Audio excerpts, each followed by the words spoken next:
आणि आमच्या समाजामध्ये मुस्लिमाच्या बाबतीत असं चित्र निर्माण केलेलं आहे, या देशातला मुस्लिम म्हणजे अत्यंत कर्मठ आहे, अत्यंत क्रूर आहे आणि जास्त असला तर अतिरेकी.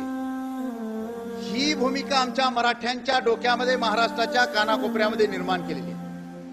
खेड्यामध्ये प्रश्न विचारला गेला की मराठ्यांनो तुमचा नंबर 1 शत्रू कोण? आमचं मराठ्याचं पोरग उभा राहतं म्हणतं मुसलमान. त्याला जर विचारलं बाबा तुझ्या गावात मुसलमानचे घर किती, ते म्हणतो 5 ते 6. तुझ्या गावात मुसलमानाने किती जणांवर अन्याय केला हातवरी करा, एकाचाही हातवरी होत नाही.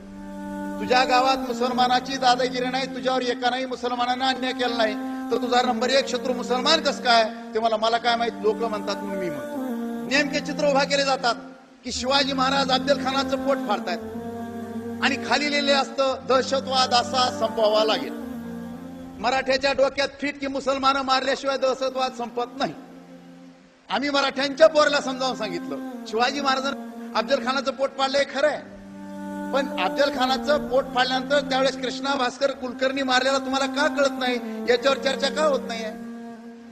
शिवाजी महाराज मुसलमानांचे विरोधक होते असं चित्र का निर्माण केलं? तर चारी बाजूने मुसलमान राजे होते, पण मुसलमान राजे होते याचा अर्थ शिवाजी महाराज मुसलमानांचे विरोधक होते काय? औरंगजेबाच्या सैन्यामध्ये हिंदू नव्हते काय? मिर्झा राजे काय मुसलमान होता काय?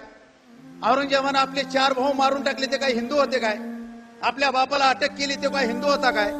या सगळ्या सत्तेच्या लढाया असतात हे आम्ही रोज समजावून सांगतो. शिवाजी महाराज जर मुसलमानाचे विरोधक होते तर रोज मराठ्यांच्या पोरला खेड्यापाड्यात मी समजावून सांगतो की शिवाजी महाराज जर मुसलमानाचे विरोधक असते तर शिवाजी महाराजांच्या तोफखान्याचा प्रमुख कोण होता? इब्राहिम खान. शिवाजी महाराजांच्या आरमाराचा प्रमुख कोण होता? दौलत खान. शिवाजी महाराजांच्या घोडदळाचा प्रमुख कोण होता? सिद्दी हिलाल. शिवाजी महाराजांचा पहिला सरसेनापती कोण होता? नूर खान. शिवाजी महाराजांवर आग्र्याला गेलेला मदारी मेहतर मुसलमान.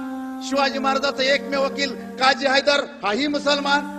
शिवाजी महाराजांचं एकमेव चित्र उपलब्ध आहे, त्या चित्रकाराचं नाव मीर मोहम्मद हाही मुसलमान. आणि अफजल खानाचं पोट फाडण्यासाठी ज्या वाघनख्या पाठवून दिल्या तो रुस्तमे जमान हाही मुसलमान. एवढे मुसलमान अधिकारी जर शिवाजी महाराजांच्या सैन्यात असू शकतात तर शिवाजी महाराज मुसलमानाचे विरोधक असतात काय? शिवाजी महाराजांचे 31 बॉडीगार्ड होते आणि 31 पैकी 10 मुसलमान होते. आणि बॉडीगार्ड काय करू शकतो इंदिरा गांधीला जाऊन विचारा. शिवाजी महाराजांनी एकही मस्जिद पाडली नाही, एकही कुराण जाळलं नाही. मग शिवाजी महाराजांचा वापर मुसलमानावर हल्ले करताना का केला जातो? याचा गांभीर्याने या देशामध्ये विचार झाला पाहिजे. अरे रायगड किल्ला राजधानी बांधल्यानंतर शिवाजी महाराजांच्या जगदीश्वराचं मंदिर उभारलं. मंत्र्याला विचारलं जगदीश्वराचं मंदिर उभारलं, माझ्या मुसलमान सैनिकांसाठी मस्जिद कुठे आहे? मंत्र्याने विचारलं जागा दाखवा. शिवाजी महाराजांनी स्वतःच्या राजवाड्यातली जागा दाखवली समोरची आणि सांगितलं की इथं मस्जिद बांधा, आणि राजवाड्यापुढे शिवाजी महाराजांनी मस्जिद बांधलेली आहे. हा इतिहास आपल्या देशामध्ये का सांगितला जात नाही?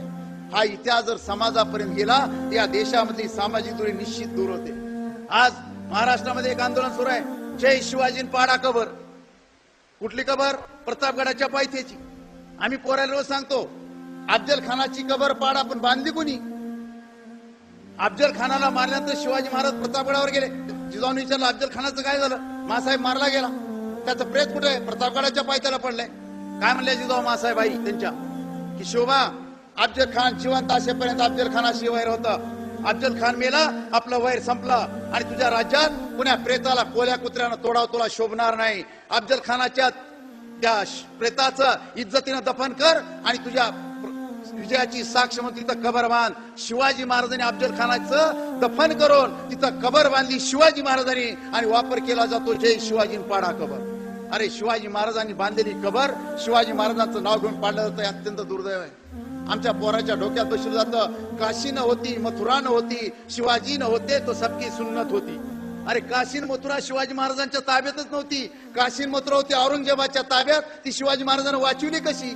याच्यावर विचार होत नाही. म्हणजे अशा प्रकारच्या विचारचक्र जर समाजापुढे सुरू व्हायला झालं तर 100% या देशामध्ये प्रगती होऊ शकते. आज भारतामध्ये एक चित्र उभा केलंय, मुसलमान म्हणजे अतिरेकीच. दाढी म्हणजे अतिरेकी काय? दाढी राखलेला माणूस अतिरेकीच असतो काय? मग मालेगावच्या बॉम्बस्फोटात जे पुराणू पांडे सापडले हरामखोर, यांना काय दाढ्या होत्या काय? त्या नांदेडमध्ये पुण्याला जे अतिरेकी सापडले साले हे काय मुसलमान होते काय? इंदिरा गांधीला कोण्या मुसलमानानं मारलं काय?